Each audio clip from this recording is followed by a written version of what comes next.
গোপাল বজাৰত দুৰ্বৃত্তৰ তাণ্ডৱ।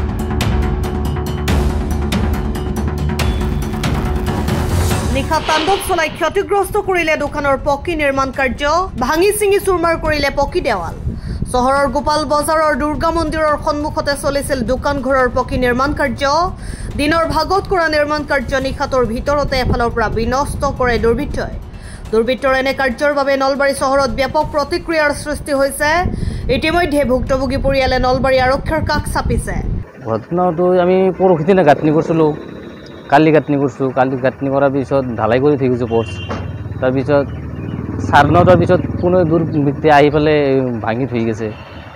গমে 5 ফুটমান গাঁথা হৈছিল, 5 ফুট হৈছিল। এইটো ৰুম হ'ব, এই ডক্টৰৰ ফাৰ্মাচী। ভাঙি থৈ গৈছে 3টা। গোপাল বজাৰ বাছ ষ্টেণ্ড। এতিয়া বহুত অহা যোৱা কৰে, আমিতো দেখা পোৱা নাই। আন কোনোবা ভাঙছে এতিয়া কম কেনেকৈ চাবৰ পৰা নাই। এতিয়া 9টালৈকে আছিলোঁ, কেতিয়াবা ঠিকেই আছিল। এতিয়া কোনে ভাঙছে কেনেকৈ কি কৰিছে গমেই নাপাওঁ। হালি দিছে, এই পোষ্টবিলাক বেন কৰি থৈ গৈছে। বাগৰাই দিছে, একদম নাইকিয়া কৰি দিছে। তিনিটা মান। এতিয়ালৈকে গম পোৱা নাই কোনে ভাঙছে। News desk report Assam time.